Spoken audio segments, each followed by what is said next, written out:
Bonjour, bienvenue au Talk Orange Le Figaro. Aujourd'hui, nous recevons Chantal Joanneau, ministre des Sports et candidate au sénatorial à Paris. Chantal Joanneau, bonjour. Bonjour. Merci d'être avec nous.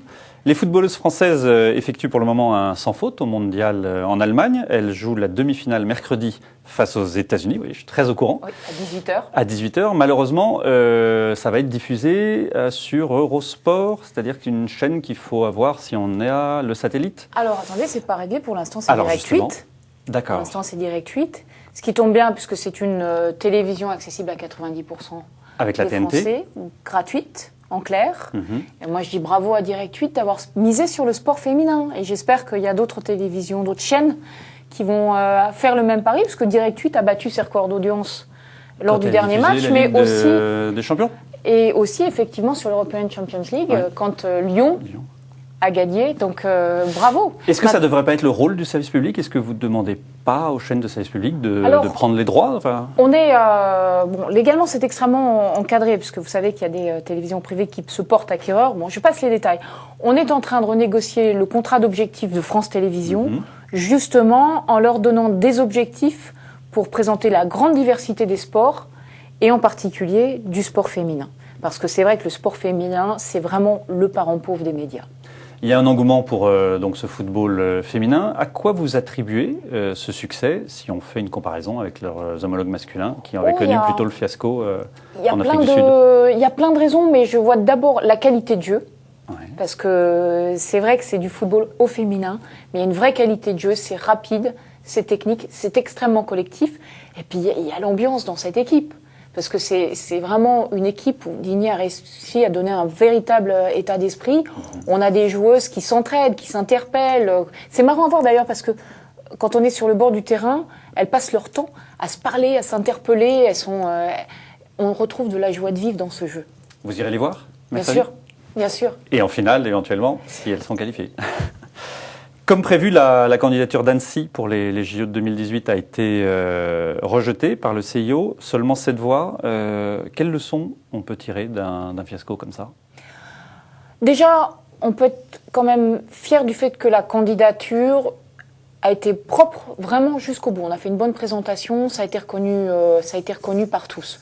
Pour l'instant, il faut en faire l'évaluation. Moi, c'est ce que j'ai proposé au président du Comité national olympique, à Denis Masseglia, c'est évaluons d'abord ce qui s'est passé avant tout de suite de courir après une autre candidature et de tirer des conclusions hâtives. On n'a jamais évalué les précédentes candidatures. Jamais. On n'en a jamais tiré les enseignements. On n'a jamais eu de vision stratégique sur pourquoi on va déposer une candidature d'hiver, une candidature d'été, pourquoi telle ville ou pas telle ville. Donc faisons les choses un peu dans l'ordre et proprement. Et nous, au sein du ministère, on va essayer aussi de créer un groupement, une structure pour avoir une véritable stratégie à l'international. Parce que le sport, c'est formidable, c'est un des plus beaux vecteurs de paix à travers le monde, mais on n'en a aucune vision stratégique aujourd'hui.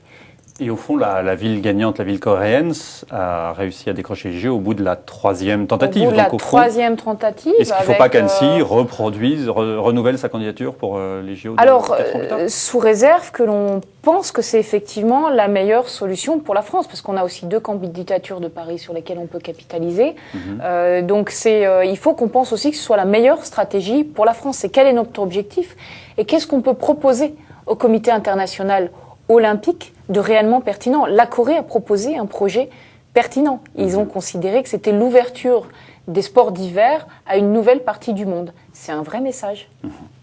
Ségolène Royal était ce matin sur RMC. Elle réagissait sur les rumeurs autour de Martine Aubry. Je vous propose de l'écouter. Je trouve ça scandaleux. Je voudrais dire à Martine toute ma solidarité.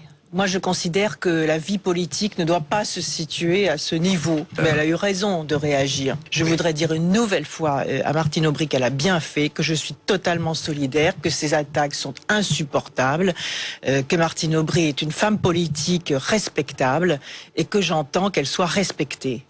Vous avez eu à souffrir, vous aussi, de rumeurs? Vous êtes d'accord avec Ségolène Royal sur le fait qu'il faut réagir? Oui, mais alors, moi, j'ai jamais fait autant de buzz autour de rumeurs, entre guillemets, parce que soit on estime effectivement les combats, on va au pénal, soit on se dit, bon, voilà, malheureusement, un personnage public est toujours victime de rumeurs, toujours, quelle qu'elle soit. D'ailleurs, ça vient souvent de son propre camp, quoi qu'on en dise. Et dans ces conditions, soit on est clair, on sait qu'on est entre guillemets droite, et à ce moment-là, on se dit bon, allez, c'est la vie politique. Soit effectivement, ça va 10 fois trop loin, et dans ces cas-là, on attaque. Mais être à cheval comme ça, c'est la tentative de la victimisation est jamais très saine en politique. Voilà. Soit vraiment. C'est la stratégie de Martine Aubry aujourd'hui. Je n'en sais rien, c'est son problème à elle. Toujours est-il que moi je considère que quand on est un personnage public, on sait qu'on a des rumeurs. Soit on est très droite et à ce moment-là, c'est inhérent à la vie politique, c'est ce que vous dites. C'est malheureusement inhérent à la vie politique, on les ignore. Ou alors on les attaque quand on estime qu'il y a vraiment qu'on est dans la diffamation. Mais c'est le mi-chemin comme ça est un peu étrange. Alors bon, Jean-François Copé a eu raison de dire que ça cache sans doute un problème interne au parti qui est celui du manque de propositions. Mais à titre personnel, je trouve qu'elle a une très étrange stratégie, certainement pas en tout cas très saine pour la politique. Elle soupçonne l'Élysée d'être, si ce n'est à l'origine, au moins de propager ces rumeurs. Ça vous paraît Oui, la théorie du grand complot, on nous l'a déjà fait 1000 fois. Les rumeurs, ça vient généralement de son propre camp. C'est pas la peine d'aller chercher ailleurs. C'est pas la peine d'aller chercher midi à 14h. L'Élysée, c'est grotesque. Et puis de toute façon, il suffit d'attaquer cette idée, enfin on les cherche, mais il suffirait d'attaquer ces idées. Ça suffit. Voilà, on est dans un débat politique. Nous, on a envie de faire de la politique proprement, de débattre projet contre projet. Ça a toujours été ça. Le président de la République n'a jamais attaqué personnellement un quelconque candidat politique. Jamais. Voilà. On ne fait pas ça. C'est pas comme ça qu'on fait de la politique chez nous. Le sénateur Jean Arthuis était à votre place vendredi. Il vous a posé une question. Je vous propose de l'écouter. Chantal Joanneau est candidate à l'élection sénatoriale. Je voudrais lui demander si elle partage ma conviction que le Sénat doit être la chambre de la libre expression, à l'abri du fait majoritaire, et qu'au Sénat, nous puissions, au-delà des clivages politiques, commencer à dessiner des consensus, car les réformes à entreprendre sont tellement rudes que nous ne pouvons imaginer qu'elles réussissent en opposant un camp contre l'autre. Alors vous serez une sénatrice du consensus ?